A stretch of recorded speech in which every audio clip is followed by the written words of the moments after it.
Kita tuh lagi dihadapkan sama tantangan-tantangan terbesar di dunia, mulai dari perubahan iklim sampai ketidaksetaraan sosial. Tapi, gimana kalau ternyata kita punya sebuah alat untuk membuat keputusan yang jauh lebih baik? Nah, sebuah makalah penelitian baru menyoroti alat yang luar biasa kuat untuk menavigasi semua kerumitan ini. Jadi, yuk kita bedah bareng-bareng gimana alat ini bisa mengubah cara kita mengambil keputusan. Ini dia nih pertanyaan besarnya. Di satu sisi, kita kan pengen banget ngejar pertumbuhan ekonomi. Tapi di sisi lain, kita punya tanggung jawab buat menjaga planet ini dan mastiin semua orang sejahtera. Ini tuh tarik ulur klasik, sebuah dilema abadi yang selalu menghantui setiap pemimpin, baik di bisnis maupun di pemerintahan. Oke, biar kita benar-benar paham tantangannya, kita perlu definisikan dulu satu konsep inti yang jadi pusat dari semuanya, keberlanjutan. Dan ini dia intinya, keberlanjutan itu jauh lebih dari sekedar go green doang loh. Ini tuh seni menyeimbangkan yang rumit banget. Coba deh bayangin, Anda seorang pemain sirkus yang lagi mencoba menyeimbangkan 3 piring di atas tongkat, ekonomi, lingkungan, dan sosial.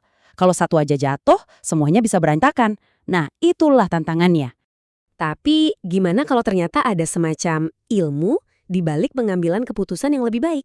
Ternyata ada.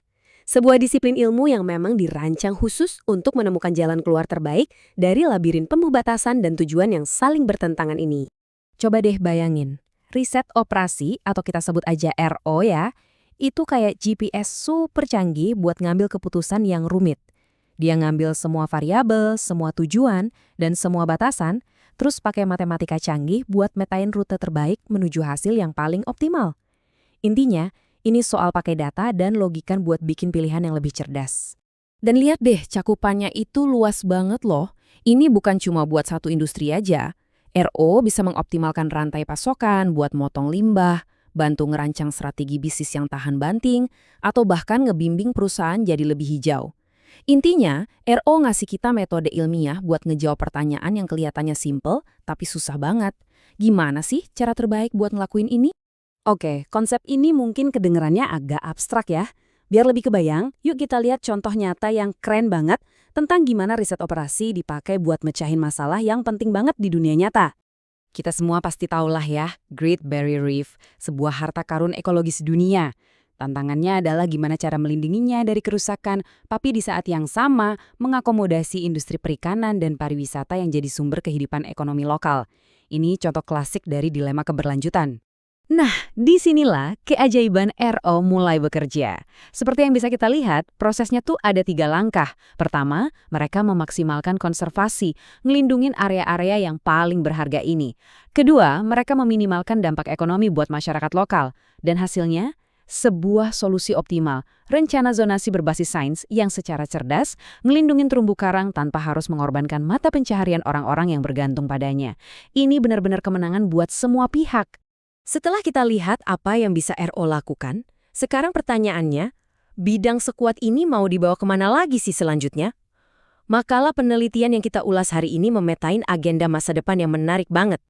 Oke, slide ini mungkin kelihatannya agak teknis ya. Ini kan diambil langsung dari paper penelitiannya. Tapi tenang, intinya simpel kok. Para peneliti ini metain 4 jalur utama atau agenda penelitian yang bakal jadi fokus RO di masa depan. Yuk kita lihat satu persatu dengan bahasa yang lebih gampang.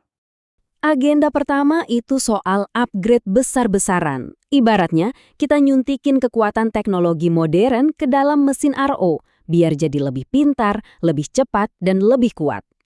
Artinya apa? RO itu nggak lagi cuma jadi GPS buat sekarang, tapi udah kayak mesin waktu analitis. Dengan ngegabungin AI dan Big Data, model RO bisa memprediksi masa depan, ngejalanin simulasi gimana kalau, dan menavigasi ketidakpastian dengan lebih elegan. Intinya, kita pindah dari model yang reaktif ke model yang proaktif dan antisipatif. Selanjutnya, tren besar kedua ini ibaratnya ngasih hati dan nurani ke model matematika. Ini adalah gerakan untuk melampaui angka-angka dingin dan mastiin RO memperhitungkan hal-hal yang beneran penting buat manusia. Intinya gini, keputusan yang paling efisien secara ekonomi belum tentu yang terbaik buat masyarakat kan? Model RO di masa depan harus secara aktif nanya, apakah ini adil? Apakah ini etis? Gimana dampaknya buat kelompok yang paling rentan? Ini bukan lagi cuma soal optimasi, tapi soal kebijaksanaan. Agenda ketiga ini soal menjembatani antara teori dan praktek. Jadi, gimana caranya bawa RO keluar dari menara gading akademis dan masuk ke dalam proses pengambilan keputusan di dunia nyata. Coba bayangin deh, alih-alih seorang ahli cuma ngasih laporan, RO itu jadi kayak meja diskusi virtual. Ini adalah alat di mana pembuat kebijakan, pemimpin komunitas, bahkan kita semua bisa duduk bareng. Kita bisa main-main dengan berbagai skenario, lihat langsung konsekuensi dari setiap pilihan, dan mencapai kesepakatan berdasarkan data, bukan cuma opini. Ini namanya demokratisasi pengambilan keputusan. Dan yang terakhir, tren keempat, ini tentang menerapkan senjata RO yang super canggih ini ke tantangan-tantangan global yang baru dan paling mendesak. Kita lihat RO sekarang berekspansi melampaui masalah bisnis tradisional. Para peneliti kini menggunakannya buat ngatasin masalah-masalah besar kayak gimana caranya ngerancang kota yang berkelanjutan, mastiin distribusi sumber daya yang adil di seluruh dunia, dan ngembangin strategi buat konservasi spesies yang terancam punah. Ini tentang mengarahkan kekuatan optimasi pada masalah-masalah kemanusiaan yang paling penting. Nah, setelah kita metain semua tren ini, jadi apa sih kesimpulan utamanya? Apa yang bisa kita bawa pulang dari penelusuran ke masa depan riset operasi ini? Kutipan dari makalahnya ini benar-benar nangkep esensinya dengan sempurna. Ini pergeseran besar. Tujuannya bukan lagi sekedar efisiensi, mereset setiap tetes terakhir dari sebuah sistem. Tujuannya adalah membangun sistem yang lebih tangguh, adaptif, dan inklusif. Ini tentang pakai kecerdasan buatan buat bantu kita membangun masa depan yang lebih baik, bukan cuma masa depan yang lebih cepat. Dengan alat yang makin pintar, makin bijak, dan makin kolaboratif ini, kemungkinannya jadi hampir tak terbatas. Pertanyaannya bukan lagi, bisa nggak kita nyelesain masalah ini, tapi masalah mana yang mau kita pilih untuk diselesaikan duluan. Dan itu pemikiran yang kuat banget buat kita renungkan bersama.